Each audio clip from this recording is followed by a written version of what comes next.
letting your feelings out. A tragedy can turn out to be our greatest good if we approach it in ways from which we can grow. Releasing anger in positive ways.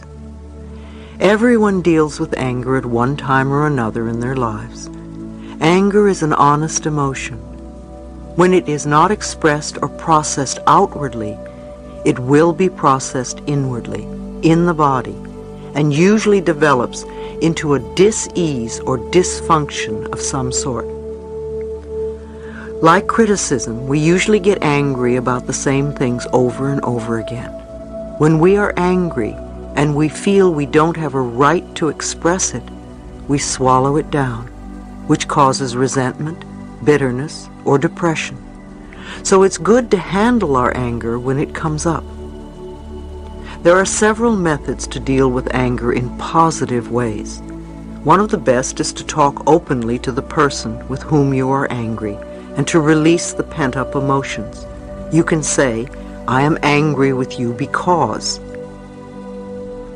When we feel like screaming at someone, then the anger has been building up for a long time. Often it is because we feel we cannot speak to the other person. So the second best way to let the anger out is to talk to the person in the mirror. Find yourself a place where you will feel safe and will not be disturbed. Look into your own eyes in the mirror. If you find that you cannot, then concentrate on your mouth or nose. See yourself and/or the person who you believe has done something wrong to you. Remember the moment when you became angry and let yourself feel the anger come through you. Begin to tell this person exactly what you are so angry about. Show all the anger you feel. You could say something like, "I am angry at you because," or "I am hurt because you did," or "I am so afraid because you." Just get all your feelings out. If you feel like expressing yourself physically, then get some pillows and start hitting them, or twist a towel. Don't be afraid to let your anger take its natural course. You have already kept your feelings bottled up too long. There is no need to feel any guilt or shame. Remember, our feelings are thoughts in action. They serve a purpose, and when you let them loose from your mind and body, you allow space inside for other, more positive experiences. When you have finished expressing your anger to the other person or persons, do your best to forgive them. Forgiveness is an act of freedom for yourself, because you are the one who will benefit from it. If you can't forgive someone, then the exercise is just a negative affirmation and is not healing for you. There is a difference between releasing and just rehashing old angers. You may want to say something like, "Okay, that situation is over. That is in the past now. I don't approve of your action, and yet I understand that you were doing the best you could with the knowledge and understanding you had at the time. I am done with this. I release you and let you go. You are free, and I am free." You may want to do this exercise several times before you truly feel that you have gotten rid of all your anger. You may also want to work on one anger issue or several. Do what feels right for you. There are other methods we can use to release the anger. We can scream into a pillow. We can kick pillows. We can beat the bed or a punching bag. We can write a hate letter and then burn it. We can scream in our cars with the windows rolled up. We can play tennis or go to the golf range and just hit balls one after another. We can exercise, swim, or run around the block several times, or just punch the air. We can write or draw our feelings using our non-dominant hand. The creative process is a natural release for emotions. One man at my seminar said he used an egg timer as he began screaming into a pillow.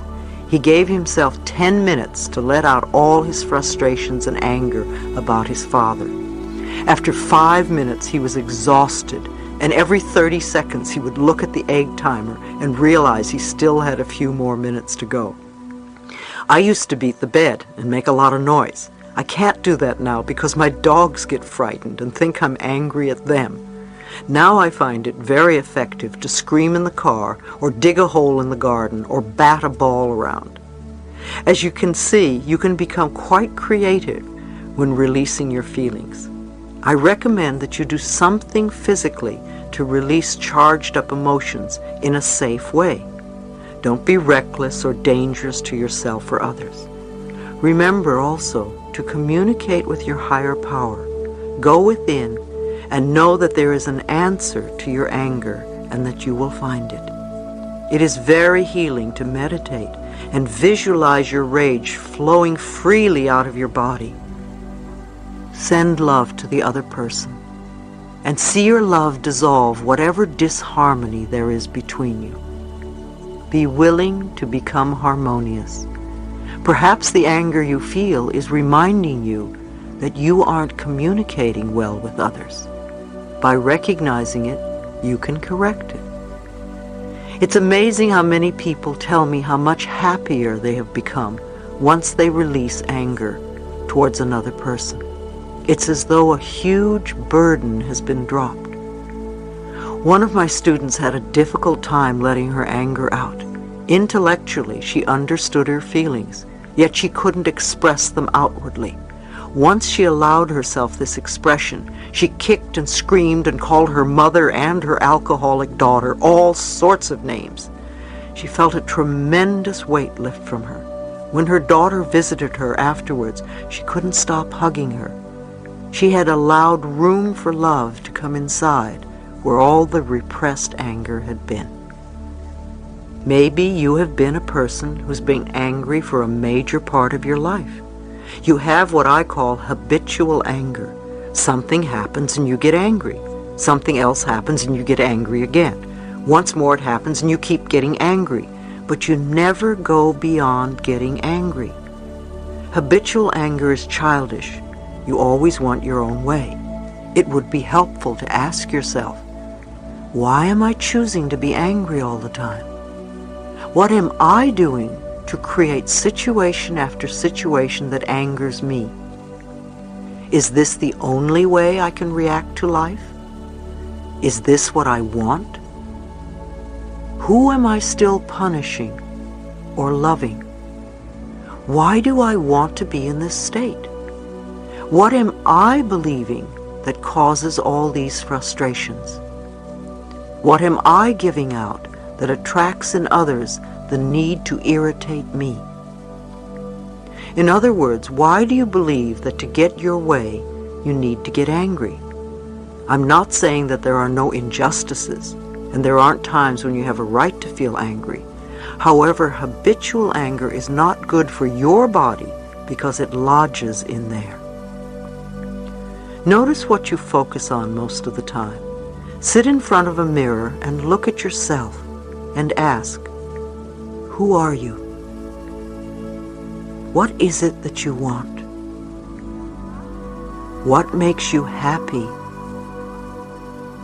What can I do to make you happy? Now is the time to do something else.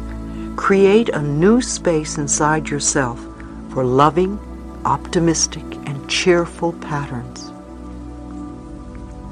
People often get angry while they're driving their cars. People often express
their frustrations about the other lousy drivers on the road.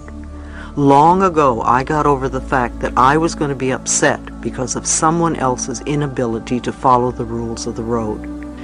So the way I handle driving my car is, first, I put love into the car when I get in. Next, I know and affirm that I'm always surrounded by wonderful, competent, happy drivers. Everyone around me is a good driver. Because of my beliefs and affirmations, whenever I'm on the road, I have very few poor drivers around me.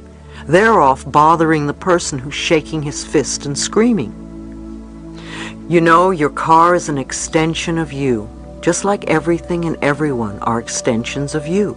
So put some love into your car, and then send love out to everyone around you on the streets and highways.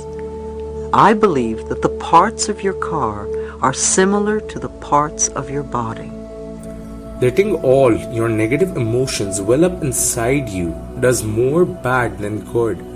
According to the words of Louise, feeling negative emotions which a person might feel are not allowed to leave the body is actually a very bad way to deal with it. Not only will it cause sadness and depression to become excess in your life, it will take or rob you of happiness that a person is most deserving to feel. So what can be understood from all this is that some emotions are better off being released rather than letting them become a factor of taking away the happiness from your life. Well, I hope you guys enjoyed the video, and do make sure to share your thoughts with us in the comment section.